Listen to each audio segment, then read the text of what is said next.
धर्म, कर्म, विधि विधान और ज्योतिष की सटीक जानकारी पाने के लिए YouTube चैनल जीवन दर्पण को सब्सक्राइब करें और हाँ, अपडेट रहने के लिए बेल आइकन दबाना ना भूलें। क्यों करें?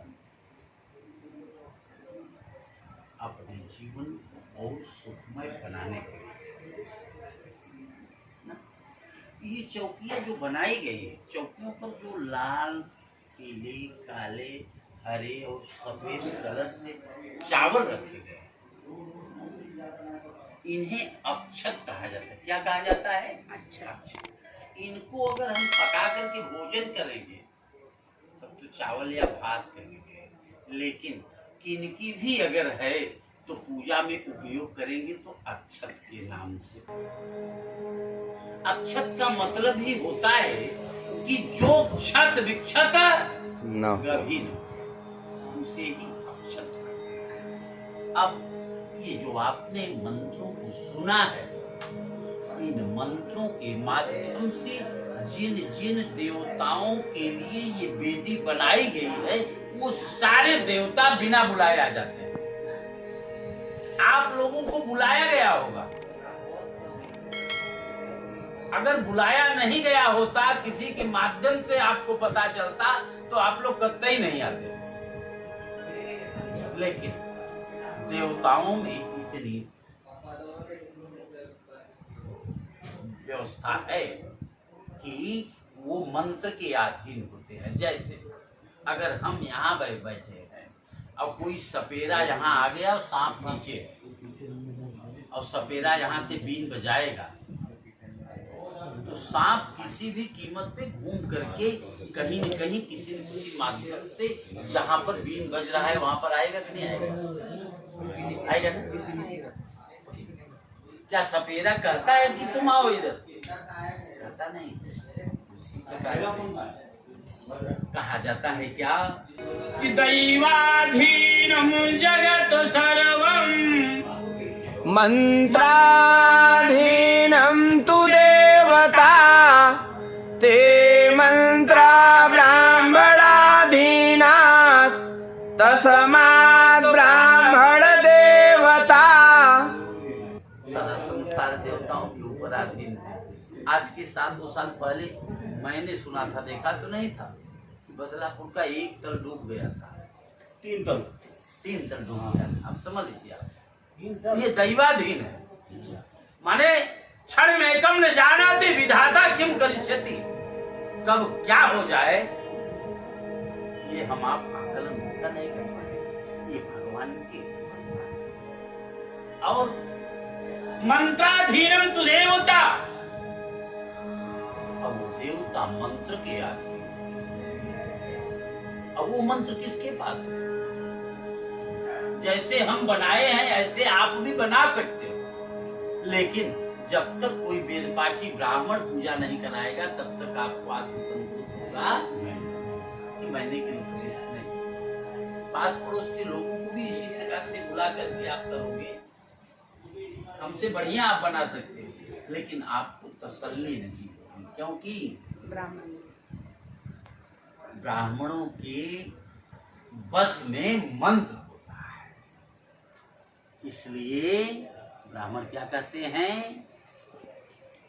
मंत्राधीनम तु देवता। और वेद पाठी ब्राह्मण जिस स्थान पर वेद मंत्र बोलते हैं उस स्थान पर आ जाते हैं। अब कौन कौन आया इसको जानकारी मैं देना चाहता हूँ।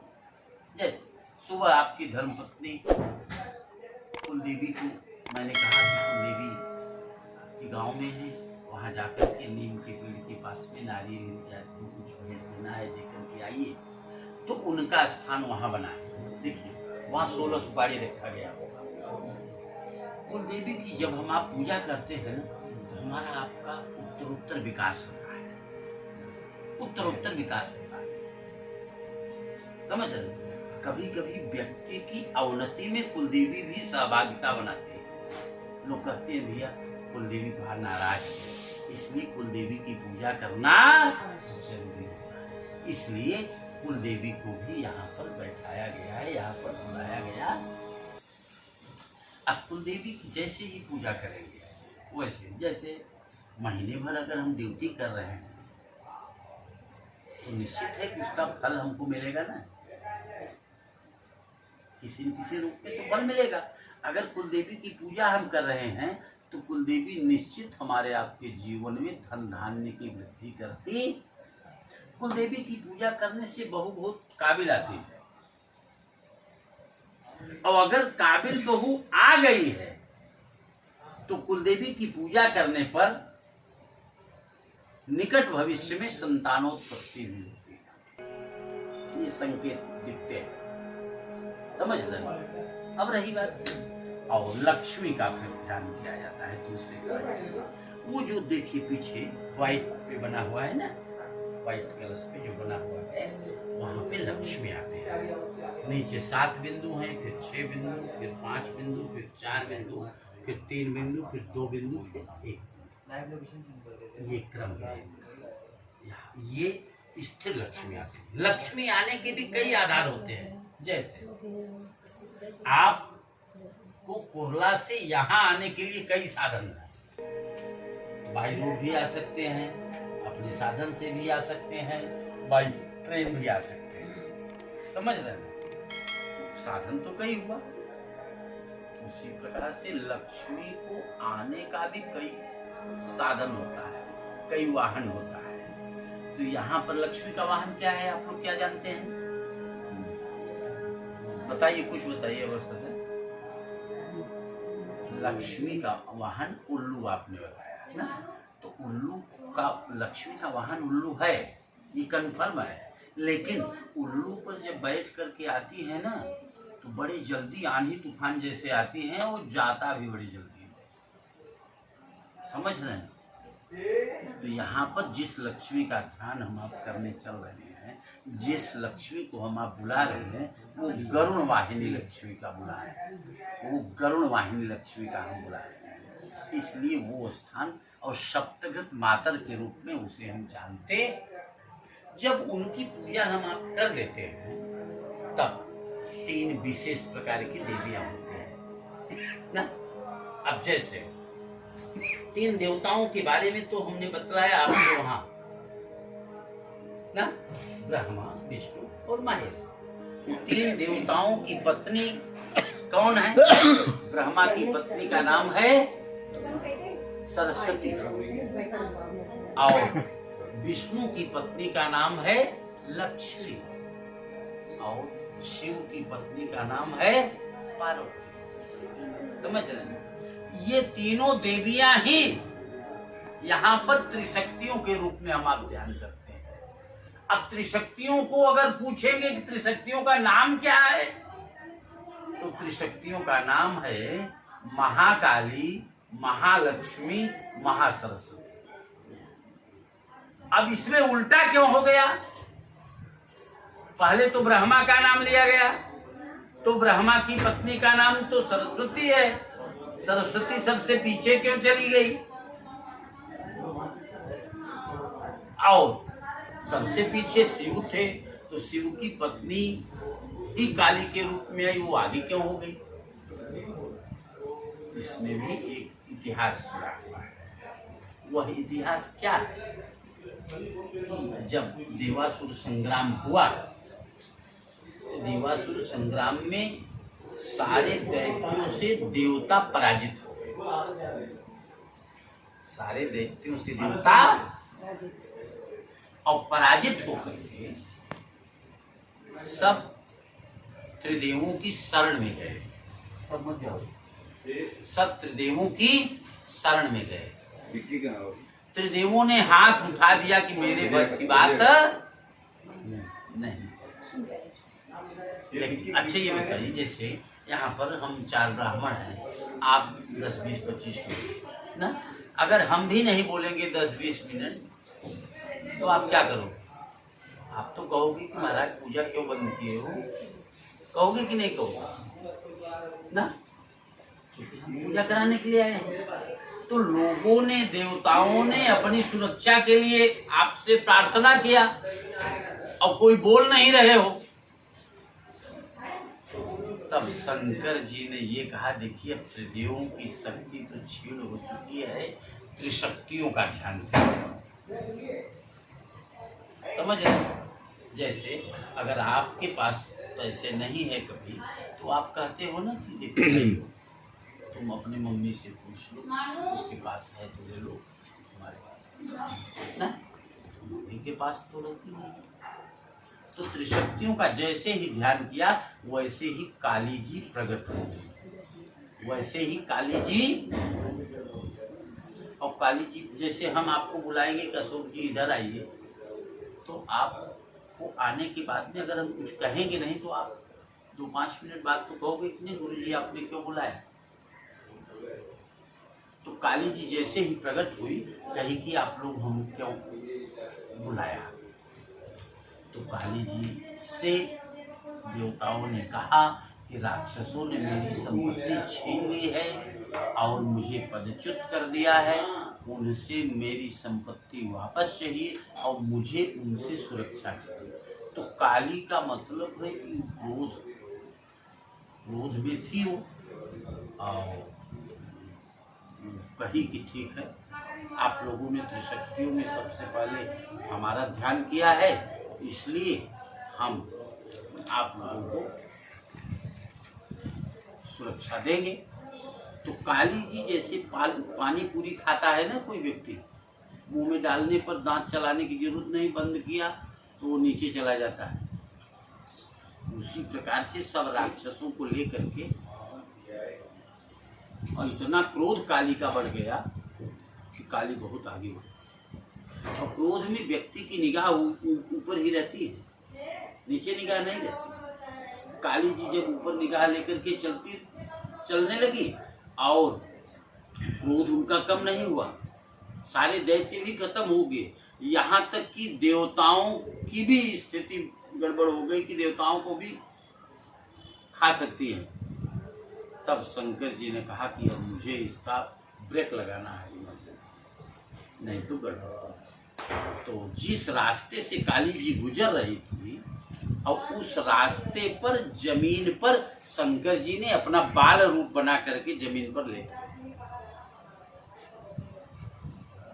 और काली जी का निगाह ऊपर था, जा रही थी, और शंकर जी के शरीर से जब स्पर्श हुआ तो नीचे निगाह करती है, देखते हैं कि मेरे पति।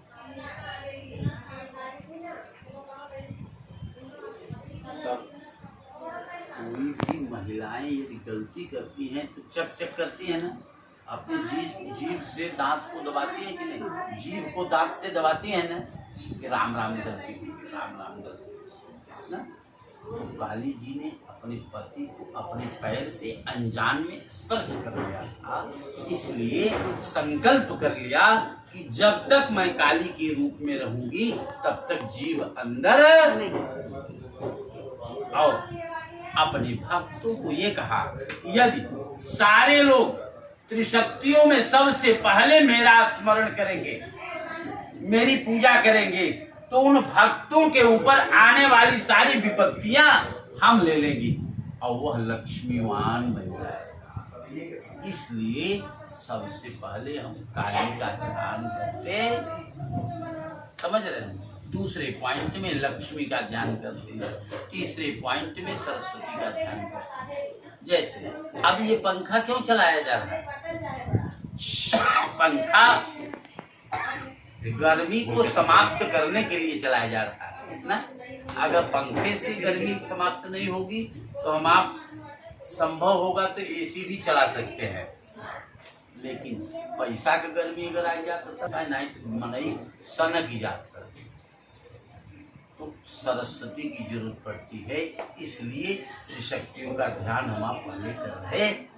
अब इसके बाद में जब लक्ष्मी जी आ गई, जैसे अभी तक आप लोग कुरला में रहते थे, छोटी व्यवस्था में सब लोग रहते थे, जब भगवान की कृपा बनी, पूर्वजों का आशीर्वाद बना, नया मकान खरीदने का मन बना, तो वास्तु की पूजा हम आप करते हैं। ये आपके पूरे मकान का बायोग्राफी है, ये विधि आपके पूरे मकान का बायोग्राफी है। जैसे आर्किटेक्ट से आपने पहले तो आपका बिल्डर बनवाया होगा, बिल्डर जब आपको हैंडओवर कर दिया तो आर्किटेक्ट को बुला करके आपने इसका नक्शा बनवाया होगा कि कौन सा डिजाइन आपको देगा। हाँ, और नक्शा बनाने के बाद भी, निर्माण करने के बाद भी 8 प्रकार के दोष होते हैं, जिसको अष्टशल्य दोष कहते हैं। क्या होता है? अष्टशल्य दोष। उस अष्टशल्य दोष को इस विधि से ही पूजा किया जाता है, तब वो समाप्त होता है। तो ये वास्तु की व्यवस्था बनती है, समझ रहे हैं? तो वास्तु का ध्यान करते हैं हम आप लोग, और वास्तु की पूजा हम आप करते हैं। इसके बाद नवग्रहादि देवताओं का, जैसे सूर्य का ध्यान करते हैं, और फिर चंद्रमा का ध्यान करते हैं। सूर्य व्यक्ति का अगर तेज रहता है तो विल पावर बहुत तेज रहता है, कॉन्फिडेंस पावर बहुत तेज रहता है। और चंद्रमा अगर गड़बड़ रहता है तो व्यक्ति का मन स्थिर नहीं रहता, मन स्थिर नहीं रहता, कॉन्फिडेंस पावर इनका बहुत कमजोर। और मंगल अगर ठीक है तो व्यक्ति बहुत स्ट्रांग होता है।